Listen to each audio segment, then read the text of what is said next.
नमस्कार दोस्तों, the learner point में आप सभी का स्वागत है। दोस्तों, आज अपन शुरू करने जा रहे हैं माध्यमिक शिक्षा बोर्ड कक्षा 10th की जो इतिहास का पार्ट है। दोस्तों, उसमें पहला पार्ट है आपका स्वर्णिम भारत प्रारंभ से 1206 ईस्वी तक। इसके दोस्तों प्रश्न उत्तर आज दोस्तों 90 प्रश्न रहेंगे पार्ट फर्स्ट में। ठीक है, इसके दोस्तों कई पार्ट पढ़ेंगे, बहुत बड़ा पार्ट है ये। और आपने दोस्तों ये पाठ पढ़ लिया होगा। सुभाष चारण सर भी पढ़ा रहे हैं, बहुत अच्छा पढ़ा रहे हैं। अजय चौधरी सर भी पढ़ा रहे हैं। ठीक है, तो दोस्तों वहीं तक बढ़ाए मैंने प्रश्न, 90 प्रश्न रहेंगे और आगे के प्रश्न जल्दी दोस्तों आपको मिल जाएंगे। और इस वीडियो को दोस्तों ज़्यादा से ज़्यादा देखना, शेयर करना, लाइक करना और चैनल को दोस्तों सब्सक्राइब जरूर करें। सब्सक्राइब नहीं करते हैं आप और व्यू भी कम आ रहे हैं, मतलब आप शेयर नहीं करते। और ऐड आए दोस्तों तो आपसे हम्बल रिक्वेस्ट है दोस्तों, ऐड आए उसको प्लीज़ स्किप ना करें, आप ऐड देख लिया करें। आपकी 2 मिनट की ऐड दोस्तों मुझे बेनिफिट देती है और आप मेरा 30 मिनट का वीडियो देख सकते हैं, कोई दिक्कत नहीं है। पर 2 मिनट दोस्तों आप मेरे लिए निकाल सकते हैं, आप मेरा ऐड ज़रूर देखें। कोई भी ऐड आए वीडियो में प्लीज़ स्किप ना करें, ऐड को पूरा देखें। ठीक है, आपसे दोस्तों कोई फीस नहीं ली जाती है। मैंने अभी ज्वाइन बटन दिया है, उसमें 59 रुपये मैंने चार्ज रखा है। 59 रुपये का मतलब है दोस्तों कि मंथली 59 रुपये कोई बंदा यदि ज्वाइन करना चाहे तो कर सकता है। 59 रुपये उसका चार्ज है और उसके पश्चात वो मेरे से बात कर सकता है फ़ोन के ऊपर महीने में एक बार।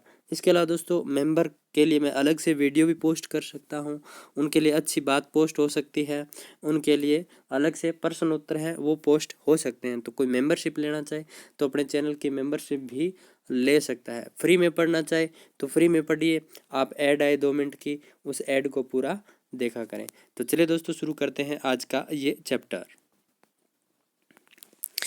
तो देखिए दोस्तों, पहला प्रश्न आपके सामने स्क्रीन पर है। समुद्र पार भारतीय द्वीपों को क्या कहा जाता था? समुद्र पार जो भारतीय द्वीप थे उनको क्या कहते थे दोस्तों? तो उनको कहते थे द्वीपांतर। क्या कहते थे? द्वीपांतर। ठीक है, ये मोस्ट फैक्ट ही मान लीजिए दोस्तों, आप गोल कर भी लेना इनको। 2 नंबर है, उत्तर वैदिक काल में पूर्व उत्तर प्रदेश व पश्चिमी बिहार में प्रमुखतः किस धातु का प्रयोग मुख्यतः किया जाने लगा? तो दोस्तों उत्तर वैदिक काल में लोहे की खोज हो चुकी थी। किसकी? लोहे की। अतरंजी खेड़ा उत्तर प्रदेश, लोहे के साक्ष्य मिले थे, पहले साक्ष्य। ठीक है, तो दोस्तों लोहे का प्रयोग होने लग गया था उत्तर वैदिक काल में। पूर्व उत्तर प्रदेश पश्चिमी बिहार में प्रमुखतः किस धातु का मुख्यतः उपयोग किया जाने लगा? तो लोहे का। तो खोज ही उत्तर वैदिक काल में हुई थी लोहे की, ये तो आपको पता ही है। नेक्स्ट है, किस बौद्ध ग्रंथ में बताया गया कि उस समय महाजनपदों की संख्या 16 थी? तो दोस्तों बौद्ध ग्रंथ था अंगुत्तर निकाय, रीट में भी आया था ऐसा प्रश्न दोस्तों। बौद्ध ग्रंथ अंगुत्तर निकाय में दोस्तों महाजनपदों की जानकारी मिलती है कि महाजनपद कितने थे? 16 थे। नेक्स्ट प्रश्न आपके सामने स्क्रीन पर है दोस्तों। महाभारत में जांगल देश किन जिलों के क्षेत्रों को कहा जाता था? तो महाभारत में दोस्तों जांगल देश बीकानेर और जोधपुर जिले का आसपास का क्षेत्र था, इसको जांगल प्रदेश या जांगल देश के नाम से जाना जाता था। नेक्स्ट प्रश्न आपके सामने स्क्रीन पर है दोस्तों। मत्स्य महाजनपद की राजधानी को वर्तमान में किस नाम से जाना जाता है? तो मत्स्य महाजनपद की राजधानी को दोस्तों बेराट नगरी के नाम से, किस नाम से? बेराट नगरी के नाम से जाना जाता है। ठीक है, नेक्स्ट है, पहले इसका नाम विराटनगर था दोस्तों। ठीक है, नेक्स्ट है, महाभारत में किस राजा के बारे में कहा गया कि उसने चैंदी तथा मत्स्य दोनों राज्यों पर शासन किया? महाभारत में किस राजा के बारे में कहा गया कि उसने चैंदी तथा मत्स्य दोनों राज्यों पर अधिकार किया या शासन किया? तो दोस्तों इसका राइट आंसर हो जाएगा सहाज। क्या हो जाएगा? सहाज। ठीक है, सहाज नाम का राजा था दोस्तों। नेक्स्ट है सूरसेन महाजनपद की राजधानी क्या थी? तो सूरसेन महाजनपद की राजधानी दोस्तों मथुरा थी। क्या थी? मथुरा। नेक्स्ट प्रश्न आपके सामने स्क्रीन पर है दोस्तों। प्राचीन यूनानी लेखक सूरसेन राज्य व इसकी राजधानी को किस नाम से जाना जाता था? तो राज्य को दोस्तों सुरसेनोई और इसकी राजधानी को मेथोरा नाम से जाना जाता था। किस नाम से? मेथोरा। नेक्स्ट है दोस्तों, सूरसेन जनपद के अंतर्गत कितने जिले आते थे? सूरसेन जनपद के अंतर्गत कौन कौन से जिले आते थे? तो दोस्तों सूरसेन जनपद के अंतर्गत करौली, भरतपुर, धौलपुर, अलवर और पूर्वी भाग आता था। नेक्स्ट है दोस्तों, वासुदेव के पुत्र श्री कृष्ण का संबंध किस जनपद से था? वासुदेव के पुत्र श्री कृष्ण का संबंध किस जनपद से था? तो दोस्तों इसका राइट आंसर क्या हो जाएगा? सूरसेन जनपद। किससे था? सूरसेन जनपद। नेक्स्ट है दोस्तों, प्राचीन शिवपुर की पहचान कहाँ से की जाती है? तो प्राचीन शिवपुर की पहचान दोस्तों सोरकोट नामक स्थान से की जाती है। कहाँ से? प्राचीन शिवपुर की पहचान कहाँ से की जाती है? पाकिस्तान के सोरकोट नामक स्थान से। कहाँ से? पाकिस्तान के सोरकोट नामक स्थान से। नेक्स्ट है दोस्तों, चित्तौड़गढ़ के पास स्थित नगरी किस जनपद की राजधानी थी? चित्तौड़गढ़ के पास स्थित नगरी किस जनपद की राजधानी थी? तो दोस्तों इसका राइट आंसर क्या हो जाएगा? सीवी। क्या हो जाएगा? सीवी। चित्तौड़गढ़ के पास स्थित नगरी किस जनपद की राजधानी थी? तो सीवी जनपद की राजधानी थी। नेक्स्ट है, शिवपुर को किस राजा ने अन्य जातियों के साथ 10 राजाओं के युद्ध में पराजित किया? शिवपुर को किस राजा ने अन्य जातियों के साथ 10 राजाओं के युद्ध में पराजित किया? तो दोस्तों इसका राइट आंसर हो जाएगा राजा सुसेन। 10 राग युद्ध पुरुषोणी नदी के किनारे लड़ा गया था। ठीक है, आ चुका है दोस्तों ये प्रश्न। नेक्स्ट है, शिवी जनपद का प्रचार प्रसार पश्चिम से लेकर दक्षिण पूर्वी तक होना कहाँ के गुहा लेख से ज्ञात हुआ? तो दोस्तों शिवी जनपद का प्रसार पश्चिम से लेकर दक्षिणी पूर्वी तक होना ये कहाँ के गुहा लेख से ज्ञात हुआ है? तो ये हुआ था दोस्तों मंदसौर के 5 गुहा लेखों से। कहाँ से? मंदसौर के 5 गुहा लेखों से। नेक्स्ट है, जनपदों की सबसे बड़ी सभा का नाम क्या था? जनपदों की सबसे बड़ी सभा का नाम क्या था? जिसमें परिवार के प्रतिनिधि शासन व्यवस्था करते थे। तो दोस्तों इसका राइट आंसर हो जाएगा संस्थागार नाम था। क्या नाम था? संस्थागार। जनपदों की सबसे बड़ी सभा का नाम क्या था जिसमें परिवार के प्रतिनिधि शासन व्यवस्था करते थे? तो संस्थागार। क्या था? संस्थागार। नेक्स्ट है दोस्तों, संस्थागार के सदस्य निर्धारित विषयों पर अपने विचार व्यक्त करते थे जिसे क्या कहते थे या क्या कहा जाता था? संस्थागार के सदस्य निर्धारित विषयों पर अपने विचार व्यक्त करते थे जिसे क्या कहा जाता था? तो दोस्तों उसे कहा जाता था अन्यु विरोध। क्या कहा जाता था? अन्यु विरोध। नेक्स्ट है दोस्तों, इन जनपदों के पहल का उत्तरदायी कारण क्या था? इन जनपदों के पहल का उत्तरदायी कारण क्या था? तो दोस्तों इसका राइट आंसर क्या हो जाएगा? पतन है दोस्तों। पतन। इन जनपदों के पतन का उत्तरदायी कारण क्या था? तो दोस्तों समकालिक राजतंत्रों की विस्तार विधि नीति थी, ये दोस्तों इनके पतन का कारण था। नेक्स्ट है दोस्तों, मेगस्थनीज जो चंद्रगुप्त मौर्य के दरबार में था किसका राजदूत था? मेगस्थनीज जो चंद्रगुप्त मौर्य के दरबार में था किसका राजदूत था? तो दोस्तों ये था सेल्यूकस निकेटर का राजदूत। किसका? सेल्यूकस निकेटर का राजदूत। नेक्स्ट है दोस्तों, व्यापक विजय अभियान करके प्रथम अखिल भारतीय साम्राज्य की स्थापना किसने की? व्यापक विजय अभियान करके प्रथम अखिल भारतीय साम्राज्य की स्थापना किसने की? तो दोस्तों इसका राइट आंसर क्या हो जाएगा? चंद्रगुप्त ने। किसने? चंद्रगुप्त ने। नेक्स्ट है दोस्तों, चंद्रगुप्त ने 305 ईस्वी पूर्व में किस यूनानी शासक को पराजित किया? चंद्रगुप्त ने 305 ईस्वी पूर्व में किस यूनानी शासक को पराजित किया? तो दोस्तों इसका राइट आंसर क्या हो जाएगा? सेल्यूकस निकेटर को। किसको? सेल्यूकस निकेटर को चंद्रगुप्त ने 305 ईस्वी पूर्व में पराजित किया था। और सेल्यूकस निकेटर ने दोस्तों अपनी बेटी हेलेना का विवाह चंद्रगुप्त मौर्य के साथ किया था। वह अफगानिस्तान के 4 प्रांत चंद्रगुप्त मौर्य को दान में दिए थे। इसके साथ साथ 500 हाथी दिए थे और दोस्तों चंद्रगुप्त मौर्य को हेलना दे दी। ये था प्रथम अंतरराष्ट्रीय विवाह। नेक्स्ट देखिए दोस्तों, कौन से 2 ग्रंथों से ज्ञात होता है कि चंद्रगुप्त मौर्य ने दक्षिण भारत पर भी आक्रमण किया था? कौन से 2 ग्रंथों से ज्ञात होता है कि चंद्रगुप्त मौर्य ने दक्षिण भारत पर भी आक्रमण किया था? तो दोस्तों इसका राइट आंसर क्या हो जाएगा? तमिल ग्रंथ एहनानूरू और मुरनानूरू। तमिल ग्रंथ एहनानूर व मुरनानूर से यह ज्ञात होता है। कि चंद्रगुप्त मौर्य ने दक्षिण भारत पर भी आक्रमण किया था। नेक्स्ट है चंद्रगुप्त मौर्य किस धर्म का अनुयायी था। चंद्रगुप्त मौर्य किस धर्म का अनुयायी था। तो दोस्तों इसका राइट आंसर क्या हो जाएगा, चंद्रगुप्त मौर्य किस धर्म का अनुयायी था, तो जैन धर्म का अनुयायी था। चंद्रगुप्त मौर्य किस धर्म का अनुयायी था, तो जैन धर्म का अनुयायी था। नेक्स्ट प्रश्न है दोस्तों आपके सामने स्क्रीन पर, चंद्रगुप्त मौर्य ने वृद्धावस्था में किससे दीक्षा ली थी। चंद्रगुप्त मौर्य ने वृद्धावस्था में किससे दीक्षा ली थी। तो दोस्तों चंद्रगुप्त मौर्य ने वृद्धावस्था में किससे दीक्षा ली थी, तो भद्रभाव।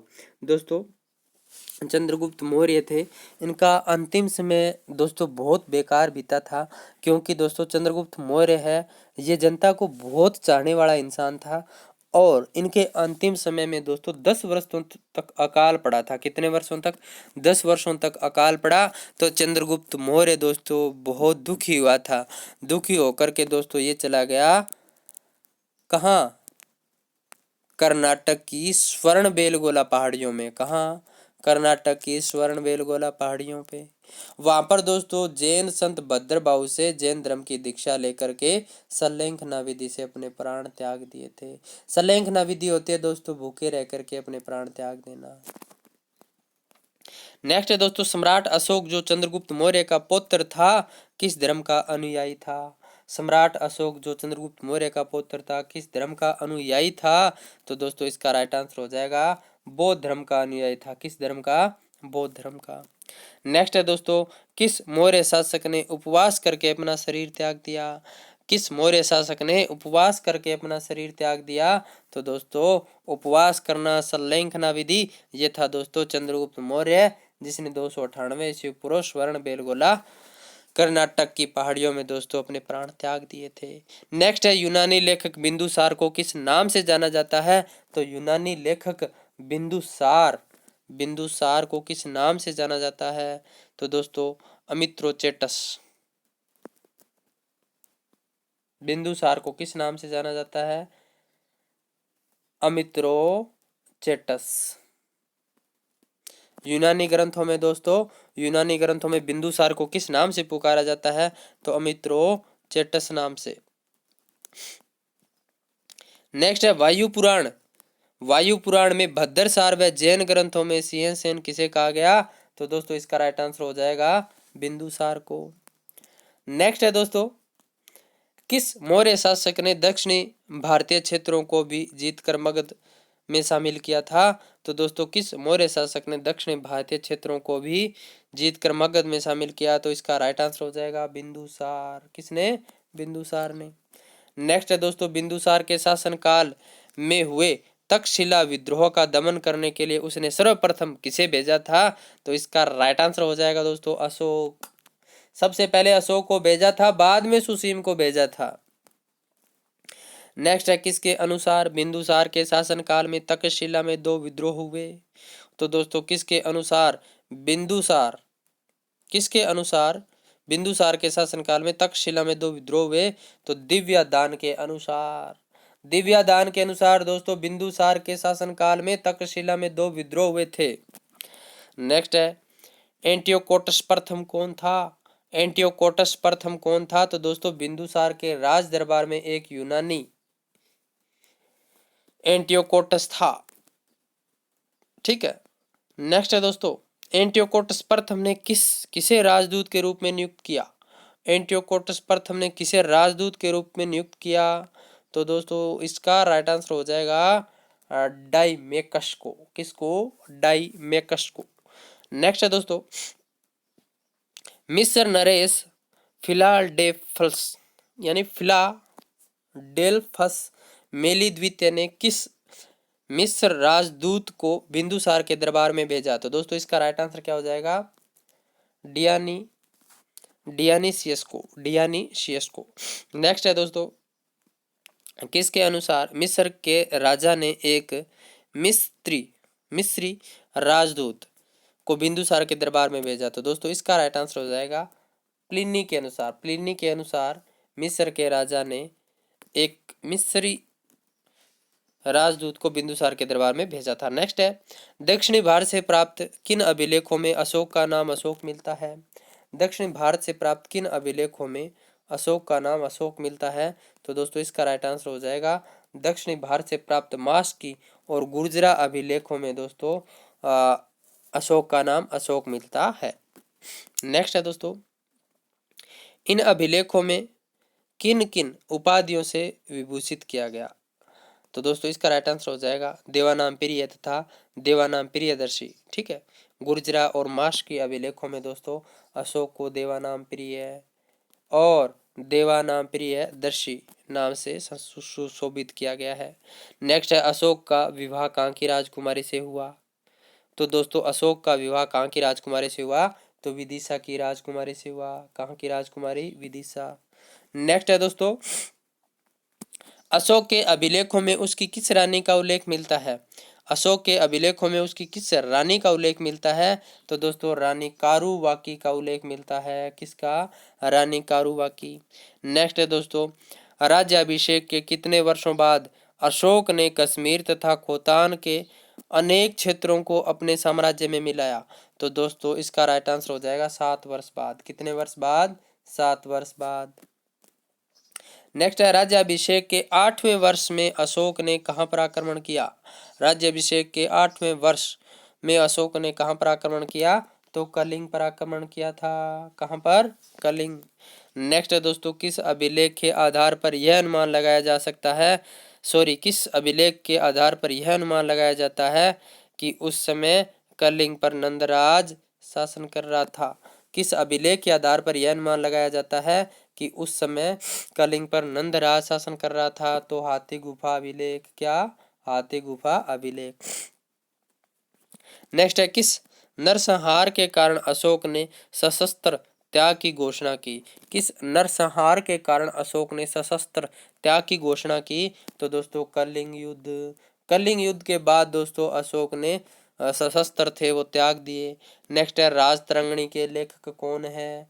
राजतरंगिणी के लेखक की बात करें दोस्तों तो राजतरंगिणी का लेखक कल्हण है। कौन है? कल्हण। नेक्स्ट दोस्तों, किसके प्रभाव में आकर अशोक बौद्ध धर्म में दीक्षित हुआ? तो दोस्तों इसका राइट आंसर हो जाएगा श्रमण, निग्रोध व उपगुप्त। ठीक है, इनके दोस्तों प्रभाव में आकर के अशोक ने बौद्ध धर्म अपना लिया था। नेक्स्ट है दोस्तों, बौद्ध धर्म स्वीकार करने से पूर्व किस ग्रंथ के अनुसार अशोक शिव का उपासक था? किस यानी बौद्ध धर्म स्वीकार करने से पूर्व किस ग्रंथ के अनुसार अशोक शिव का उपासक था? तो राजतरंगिणी। क्या हो जाएगा? राजतरंगिणी के अनुसार। नेक्स्ट है दोस्तों, मगध साम्राज्य के अंतर्गत कलिंग की राजधानी किसे बनाई गई? मगध साम्राज्य के अंतर्गत कलिंग की राजधानी किसे बनाई गई? तो धौली तथा तोसाली कलिंग की राजधानी थी दोस्तों ये। नेक्स्ट है, अशोक किस गुरु के प्रभाव में आया? तो दोस्तों अशोक किस गुरु के प्रभाव में आया? इसका राइट आंसर हो जाएगा दोस्तों गुरु मोगली पुत्र तिस्त के प्रभाव में आया था। नेक्स्ट है दोस्तों, बराबार की पहाड़ियों में अशोक ने आजीविका के निवास हेतु, आजीविका नहीं है दोस्तों, आजीविकों के निवास हेतु किन किन 4 गुहाओं का निर्माण करवाया? तो दोस्तों ये दोस्तों बराबर की पहाड़ियाँ कहाँ है दोस्तों? आप मुझे कमेंट बॉक्स में ये बताओगे। ये आपके लिए खोजपूर्ण प्रश्न छोड़ रहा हूँ, बराबर की पहाड़ियाँ कहाँ हैं? और दोस्तों गुहाओं का निर्माण करवाया, उन गुहाओं के नाम है दोस्तों सुदामा, चार पार, विश्व झोंपड़ी और करण। नेक्स्ट है दोस्तों 49 नंबर, अशोक ने राज्याभिषेक के 10वें वर्ष में कहाँ की धम्म यात्रा की? अशोक ने राज्याभिषेक के 10वें वर्ष में कहाँ की धम्म यात्रा की? तो दोस्तों इसका राइट आंसर क्या हो जाएगा? बोध गया। क्या हो जाएगा? बोध गया।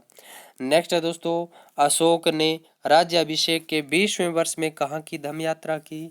अशोक ने राज्याभिषेक के 20वें वर्ष में कहाँ की धम्म यात्रा की? तो दोस्तों लुम्बिनी। क्या हो जाएगा? लुम्बिनी या कपिलवस्तु की। नेक्स्ट है दोस्तों, किस अभिलेख से प्राप्त होता है कि अशोक ने वहां भूमि कर की दर 1/6 से घटाकर 1/8 कर दी थी? किस अभिलेख से प्राप्त होता है कि अशोक ने वहां की भूमि कर की दर 1/6 से घटाकर 1/8 कर दी? तो रुमनदेही अभिलेख। कौन सा अभिलेख? रुमनदेही अभिलेख।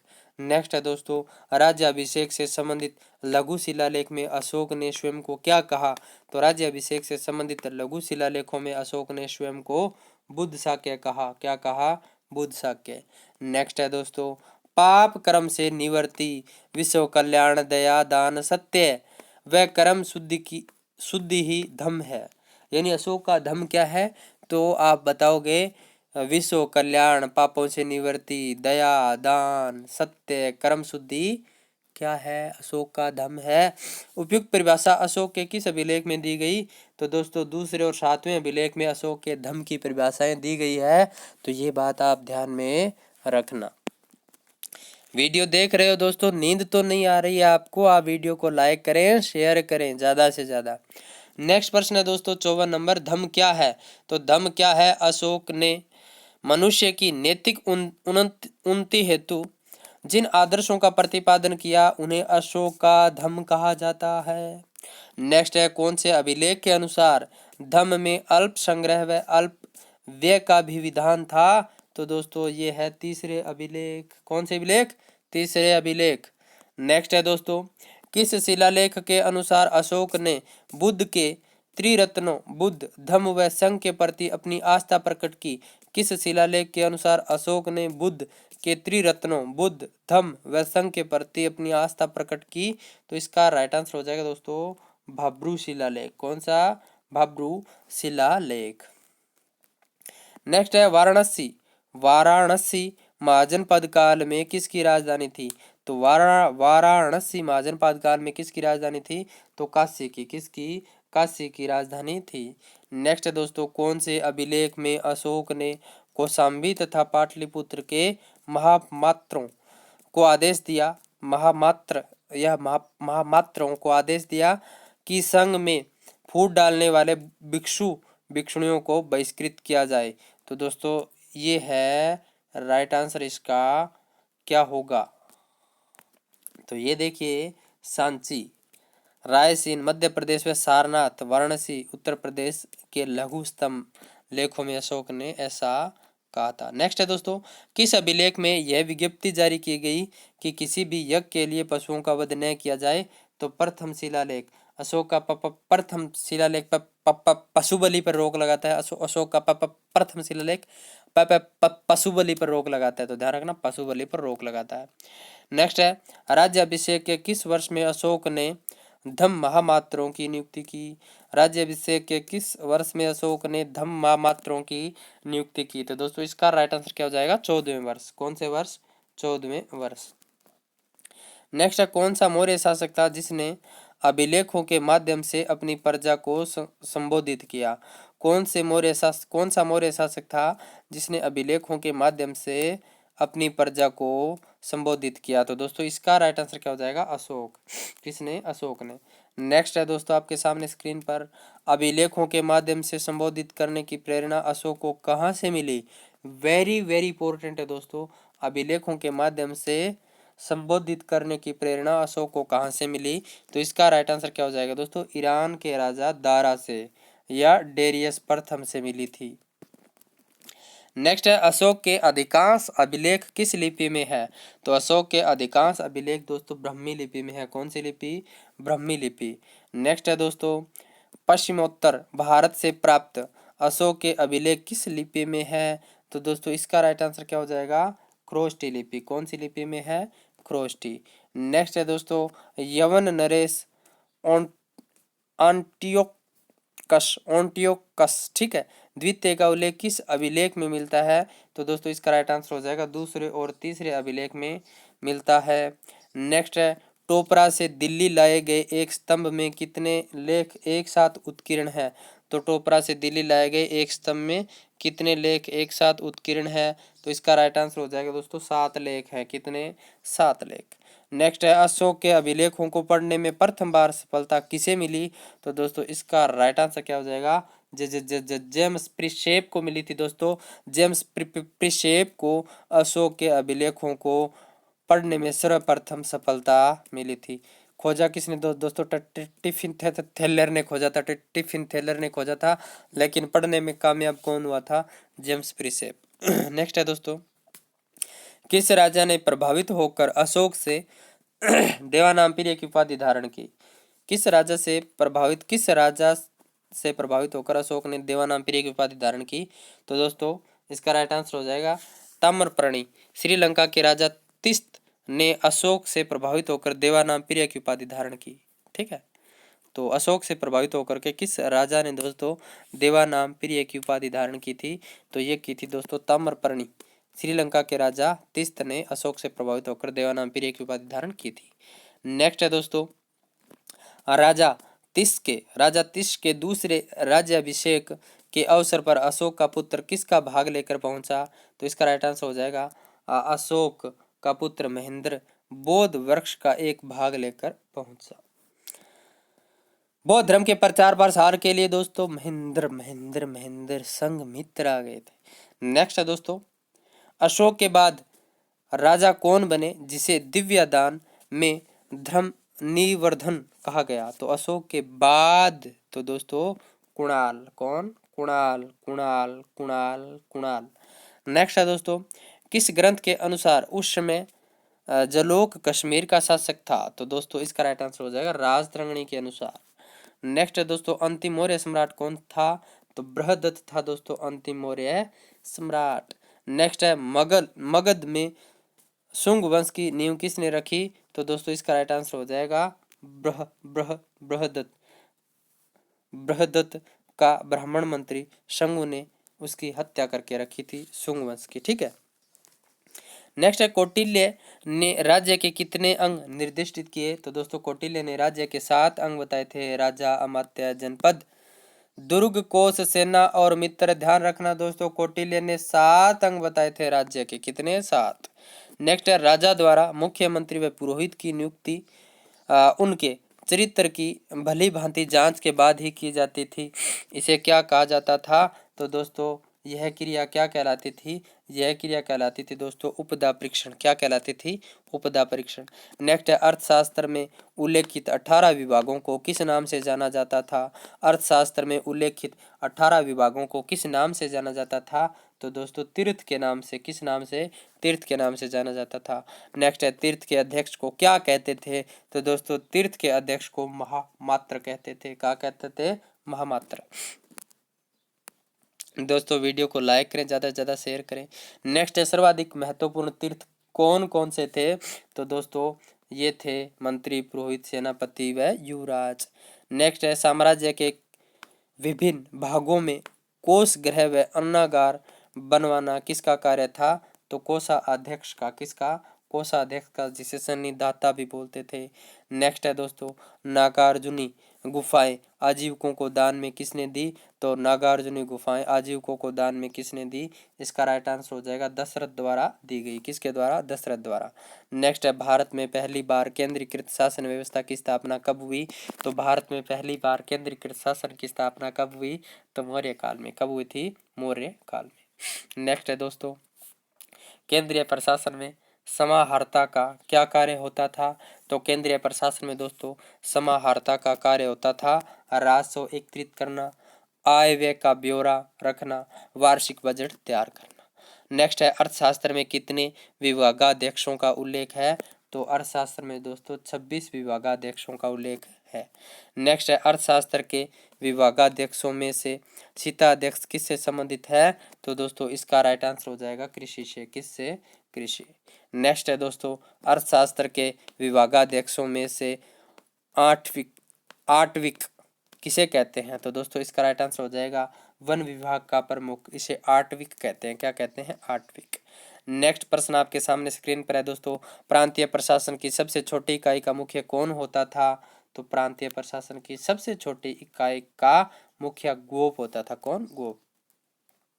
नेक्स्ट है समाहर्ता के अधीन कौन सा अधिकारी होता था जो स्थानिक गोप व ग्राम अधिकारियों के कार्यों की जांच करता था? तो वो था दोस्तों परदेष्टि। नेक्स्ट है मेगस्थनीज के अनुसार नगर शासन प्रबंध 30 सदस्यों का एक मंडल करता था जो कितनी समितियों में विभक्त था? तो दोस्तों 6 समितियों में। कितनी? 6 समितियों में। तो दोस्तों आज का वीडियो आपको कैसा लगा मुझे कमेंट करके ज़रूर बताएं। दोस्तों वीडियो को ज़्यादा से ज़्यादा शेयर किया करें, लाइक किया करें दोस्तों। मेहनत बहुत होती है, आपको पता है। और आप ऐड भी नहीं देखते, ऐड भी पूरी देखा करें दोस्तों। वीडियो को लाइक करें, कम से कम दोस्तों एक वीडियो पे 10,000 व्यू तो आने ही चाहिए।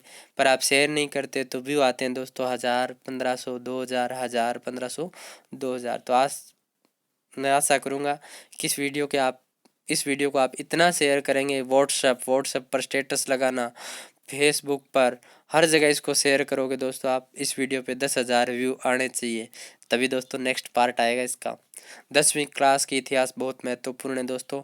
6ठी से 9वीं तक की इतिहास के दोस्तों प्रश्न उत्तरों के वीडियो बना चुका हूँ मैं, आप प्ले लिस्ट में जा कर के देख सकते हैं। तो मिलते हैं दोस्तों नेक्स्ट वीडियो के साथ जब प्रश्न तैयार हो जाएंगे।